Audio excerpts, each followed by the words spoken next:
Hello. So in this writing notes video, we're going to talk about how to prepare a teaching philosophy statement. So this is really directed at teachers, professors, university instructors, people like this, and primarily at people in the humanities, maybe the social sciences. If you're in STEM or something like that, this may or may not be good advice for you. I don't know, because I'm not in the STEM disciplines. I am in English. So my experience is primarily built out of English departments, humanities programs, things like this. And there's a lot of information online about different approaches to teaching philosophies. So I'm going to give you my suggestions, which may or may not jive with what some other people say. But these are the things that I do. And in the second portion of this video, I'm actually going to show you my teaching philosophy, and so I'll show you some of these things in more depth. But when you're sitting down to write a teaching philosophy statement for the first time, there's some things that you want to keep in mind. So one, and a lot of these are basic sort of rhetorical things that if you're in English and if you teach like first year composition or something like this, you likely teach your students to do this.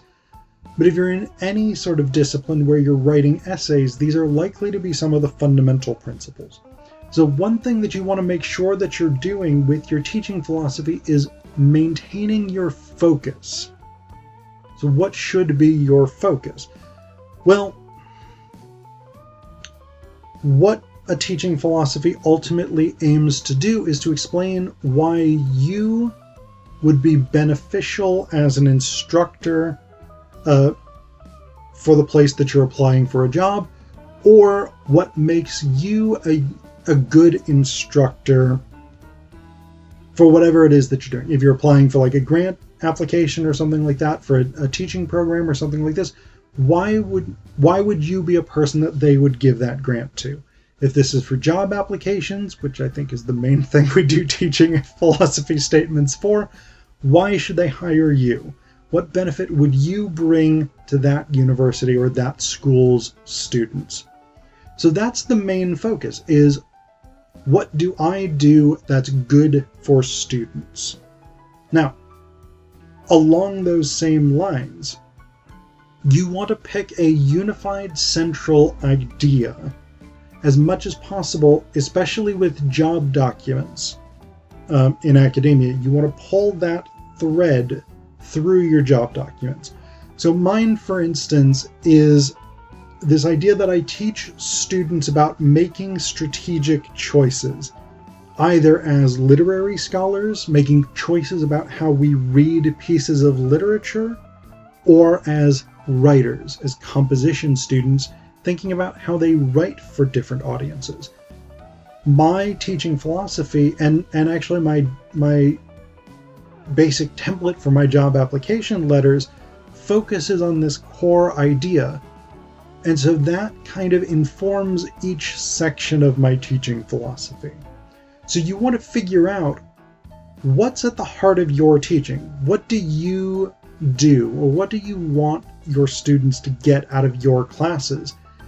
And then make that the central idea and keep the teaching philosophy focused on that.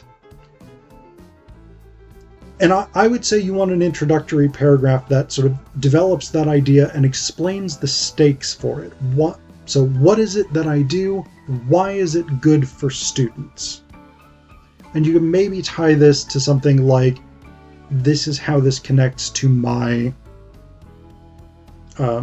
scholarly work, my artistic work, whatever it is. You could tie this to, this is the philosophical basis for the approach that I take, something like this, to make this a little more specific and a little more grounded for your readers. Then you want a set of body paragraphs, as many body paragraphs as you can fit into one page, since you generally want to keep your teaching philosophy limited to just one page. And I would say you want these to be fairly short paragraphs. They don't necessarily need a massive amount of development, but they need to do specific things. And I'll show you these specific things in just a minute on my own teaching philosophy. But basically, you want to start with one topic sentence. So the core sort of approach here is, I believe good teaching should. And then each paragraph, each body paragraph, is going to start with a topic sentence establishing one thing that you think good teaching should do.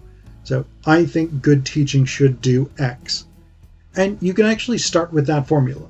That's not a bad formula to start with, though you may want to make it more sophisticated once you figure out what your teaching philosophy is actually saying. I think good teaching should introduce a wide range of voices and perspectives. I think good teaching should engage students through a variety of teaching techniques. I think good teaching should do whatever it is that you want to say. So that topic sentence, as all topic sentences do, is going to establish what that paragraph is telling your readers. Then I think you want a brief 1 to 2 sentence sort of elaboration on this. So give us a little more information about what this teaching technique or strategy actually is, what it looks like. Then you want a concrete example. So you might think about things that activities, assignments, projects, things that you've actually done in the classroom. You might think about the kinds of things that you ask students to read or to work on for homework. You could think about different ways that you've engaged students in, say, a mentoring relationship, whatever it is. But you want to give us a very brief, again, I'd say 1 to 2 sentence concrete example saying, here's how I do this thing.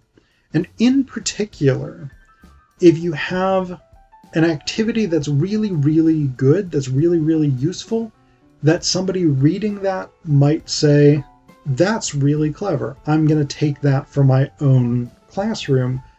That's a really good thing. Like I've heard that from a number of people. Is like if you can introduce them to an activity that they want to use themselves, that's big points in your favor. So we've got now 3 main things that each paragraph does, and then you cap it off with a 4th thing, and that's a 1 to 2 sentence statement.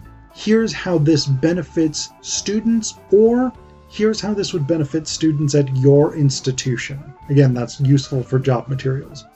So 4 things. The topic sentence establishing what this paragraph is actually doing. A brief elaboration to explain it a little bit more. Here's an example. Here's what this looks like in practice. And then here's why this is useful. And you'll see this in just a second when we turn to my teaching philosophy, where I'll illustrate some of these principles for you. Okay, so this is my actual teaching philosophy. And this opening paragraph does basically what I had talked about in the first portion of this video. It introduces a single key idea that gets pulled throughout each of these paragraphs here. And it's stated right here at the beginning. And that's actually a good way of approaching this, because this is not a document where you necessarily benefit from burying the lead. This is the kind of document where it benefits you to be upfront about what you want readers to get. So I start with, I believe that effective teaching develops students' abilities to discover or uncover a wide range of meanings, both by critically interrogating existing works and by producing new texts. This is what the entire document elaborates on. And I explain some of the stakes, I explain some of the background for this particular way of looking at things. And then I set up the body of the document. To achieve these goals, I believe that good teaching should. And then each paragraph has its own sort of topic sentence that gives us a thing that I believe effective teaching should do. Now, you don't have to necessarily do it that way. That's one technique for doing it, but essentially you want the same kind of movement where this introductory paragraph sets things up, and then your body paragraphs develop them. And then again, within each body paragraph, I think you want a very basic structure like this. I bold my topic sentences because that's what my mentor, Ryan Claycomb, does on his teaching philosophy, and I thought that was a really effective way of highlighting this central idea in each paragraph. So that's something that I've borrowed. A lot of teaching philosophies don't do that, so if you don't want to do that, that's a perfectly legitimate choice as well. But that's something I do. But again, I think you want to start with a sentence saying, this is what this particular paragraph is going to establish. So I believe that good teaching should promote kinesthetic and oral engagement with texts. Now that comes out of my particular background as a drama scholar. You probably won't have one similar to that unless you're also a drama scholar. But this idea of here's the thing that's important. So then, I actually in this instance have 3 sentences where I explain what this is and why it's important. So these 3 sentences establish the stakes for promoting kinesthetic and oral engagement with texts. Why is this important? What kind of skills does it build? How does it connect to the central idea? Then, I actually have 1 sentence where I give a concrete example from my British Literature 1 classes, a particular activity that we do. And then finally, I explain how this activity benefits students. So this is again a very self-contained idea, a very self-contained paragraph. This is essentially the claim evidence interpretation type structure that's at the basis of most academic paragraphs. So I think if you keep to that simple structure, that simple formula, and again, if you look through each of my paragraphs, uses the same set technique, the same approach, the same organization. This is not I said before, this is not a document where you benefit from burying the lead. This is also not a document where you benefit from being tricky, especially if you're approaching the teaching philosophy as part of a job application. They likely have hundreds of these things to read. The job committee likely has hundreds of these things to read. And so if they're tricky, if you make yours tricky, if you make it difficult for them to figure out what it is that you're doing, that's not likely to play in your favor. You don't necessarily want to challenge them with the structure of the document.